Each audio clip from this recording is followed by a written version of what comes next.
नाज़रीन, आज के इस वीडियो में हम एक खूबसूरत सा लोगो डिज़ाइन करना सीखते हैं जिसको आपने थंबनेल पर देखा है, जिसे बनाना बहुत ही आसान है। आसानी से आप भी बना सकते हैं। तो नाज़रीन, ऐसे डिज़ाइन के लिए हमें सबसे पहले यहाँ से कर लेना है पिक्सल लैब को ओपन करने के बाद इस टेक्स्ट को मैं यहाँ से कर देता हूँ डिलीट, और इसका एक बार के लिए मैं कोई बैकग्राउंड दे देता हूँ ताकि सारी चीज़ें अच्छी तरह से दिख जाए। उसके बाद हमें यहाँ पर एक फ्रेम इंपोर्ट करना है, तो उसके लिए यहाँ से हमें बीच वाले पे टच करना है। उसके बाद यहाँ से इंपोर्ट के ज़रिए हमें एक फ्रेम यहाँ पर इंपोर्ट कर लेना है। फ्रेम ले लिया, उसके बाद यहाँ से जो इसका जो बैकग्राउंड जो वाइट कलर है, ये ब्लैक कलर, उसे इरेज करना है। तो यहाँ पर आप देखें ये इरेजर वाला ऑप्शन है, इरेज कलर। इस पे आने के बाद यहाँ से मैं इसे इनेबल कर देता हूँ। उसके बाद यहाँ से पेंसिल वाले ऑप्शन पे टच करके यहाँ से आपको ब्लर कलर सेलेक्ट कर लेना है। उसके बाद यहाँ से ओके करके इसको यहाँ से मैं फुल कर देता हूँ, और यहाँ से ग्रिड को ओपन करके यू को दबाकर इस तरह से मैं इसे कर लेता हूँ सेंटर। और इसका जो कलर है मैं यहाँ से कलर में आकर कर देता हूँ यहाँ से ब्लैक। ओके कर दिया। उसके बाद इसे यहाँ से कर देता हूँ लॉक करने के बाद अब यहाँ पर एक फ्रेम और लगाना है, तो उसके लिए मैं यहाँ से आता हूँ शेप वाले ऑप्शन पे, और यहाँ से मैं एक शेप ले लेता हूँ कुछ इस तरीके से।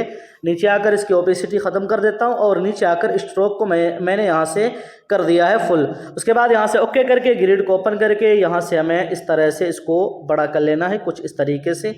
और इसकी हमें मोटाई अगर बढ़ानी हो तो यहाँ से एक कॉपी ले लेता हूँ, और इसको थोड़ा सा छोटा करके यहाँ पर मैं रख लेता हूँ कुछ इस तरीके से। जी हाँ, इस तरीके से रखने के बाद इसे कर देता हूँ लॉक करने के बाद अब यहाँ पर हमें जो टेक्स्ट लिखना है वो लिख लेता हूँ। तो उसके लिए आना है यहाँ से पेंसिल वाले ऑप्शन पे, यहाँ से टेक्स्ट में, यहाँ से एडिट में, और यहाँ पर मैं लिख देता हूँ सी ए ग्राफिक यूट्यूब चैनल। तो हमें यहाँ पर लिख देना है सी ए ग्राफिक। ओके कर दिया, इसको यहाँ पे रख लेता हूँ। उसके बाद इसका कलर मैं यहाँ से कर लेता हूँ वाइट, और यहाँ से फ़ॉन्ट में आकर एक कोई बढ़िया सा मैं फ़ॉन्ट दे देता हूँ। तो यहाँ से मैं फ़ॉन्ट दे देता हूँ एक ये है वेबस वाला। उसके बाद ओके करके इसको थोड़ा सा बड़ा कर लेता हूँ, और यहाँ पे रखने के बाद यहाँ पर हमें कर्व कर लेना है। ये कर्व वाला ऑप्शन है, और इसके ज़रिए हमें यहाँ से कर्व कर लेना है कुछ इस तरीके से।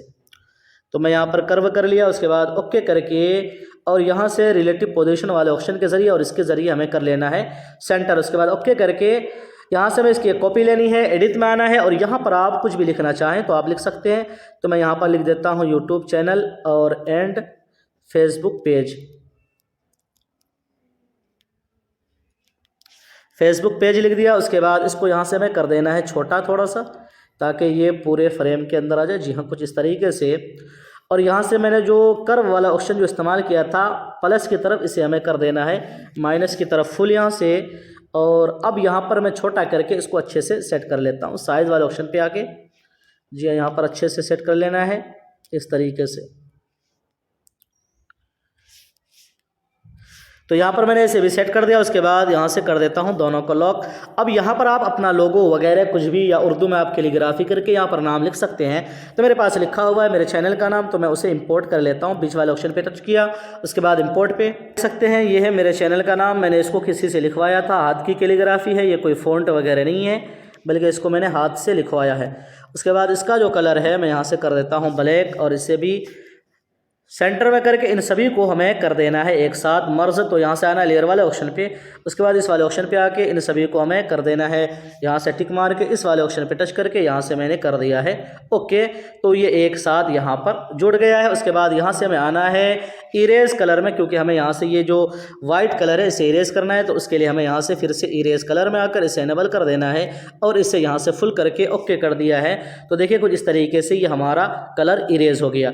अब हमें यहाँ से इसको सेव कर लेना है पीएनजी में। तो उसके लिए हमें आना है यहाँ से ये बैकग्राउंड वाले ऑप्शन पे। उसके बाद यहाँ से हमें ये ट्रांसपेरेंट वाला जो ऑप्शन है यहाँ से हमें पीएनजी में इसे सेव करना है। तो इसे सेंटर करके यहाँ से आ जाता हूँ इस वाले ऑप्शन पे टच करके, यहाँ से सेव इस इमेज पे, और यहाँ से कस्ट्रा करके यहाँ पर कर देता हूँ सेव टू गैलरी। तो ये हमारे गैलरी के अंदर महफूज हो गया, सेव हो गया।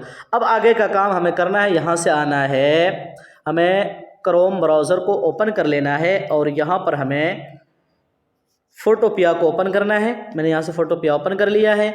उसके बाद यहाँ पर हमें एक मॉकअप इंपोर्ट करना है, उसका लिंक वीडियो के डिस्क्रिप्शन के अंदर मौजूद है, वहाँ से आप उसे डाउनलोड कर सकते हैं। और अगर वहाँ पर कोई इशू हो जाए, मैंने अपने टेलीग्राम चैनल पर भी डाल दिया है, तो वहाँ से भी आप आसानी के साथ डाउनलोड कर सकते हैं। तो उसके लिए मैं आना यहाँ से ओपन फ्रॉम कंप्यूटर पर टच किया। उसके बाद यहाँ से फाइल्स में अब यहाँ से हमें वो फाइल तलाश करना है जिसको मैंने अभी अपने इससे जो डाउनलोड किया है, जो मौकाफ है। तो जब आप उसे डाउनलोड करेंगे तो वो डाउनलोड वाला फोल्डर पे होगा। तो यहाँ पर आप देख सकते हैं, यहाँ पर ये जो फाइल का नाम है CA ग्राफिक, रबर स्टैम्प लोगो CA ग्राफिक। तो यहाँ पर आप देखें एक PNG है और ये है PSD फाइल। तो इस पर मैं यहाँ से टच करता हूँ तो यहाँ पर ये देखें ये लोड होना शुरू हो गया। अब हमें यहाँ पर इंतज़ार करना है, ये मैं यहाँ पर इंतज़ार कर लेता हूँ। तो यहाँ पर आप देख सकते हैं कि हमारा जो आगे का लेयर खुल गया है। अब हमें आना है यहाँ से लेयर वाले ऑप्शन पे, उसके बाद यहाँ से हमें इस पर 2 बार टच करना है। इसका 2 तरीका है, आप चाहे तो यहाँ से भी कर सकते हैं और दूसरा तरीका यहाँ है कि आप यहाँ से ये लेयर वाले ऑप्शन पे आ जाएं। इस पे आने के बाद यहाँ पर एक ऑप्शन है स्मार्ट ऑब्जेक्ट वाला, इस पर टच कर दें। उसके बाद यहाँ पर आप देख लें ओपन एंड एडिट वाला ऑप्शन है, इस पर आपको टच कर देना है। तो देखिए कुछ इस तरीके से इसकी लेयर यहाँ पर खुल गई है।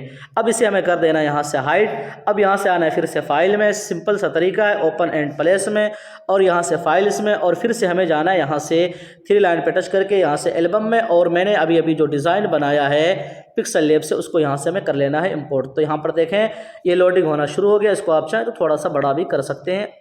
उसके बाद इतना करने के बाद अब हमें यहाँ से आगे का जो काम करना है, फिर से फाइल में जाना है, सेव स्मार्ट ऑब्जेक्ट में जाना है और यहाँ पर हमें फिर से इंतज़ार कर लेना है। तो चलिए मैं यहाँ पर इंतज़ार कर लेता हूँ। देख सकते हैं कि हमारा आगे का ऑप्शन खुल गया। अब सिंपल सा तरीका, इस पर हमें टच कर देना है एक बार और फिर से हमें यहाँ पर इंतज़ार करना है। तो चलिए मैं यहाँ पर इंतज़ार कर लेता हूँ इस पर टच करके।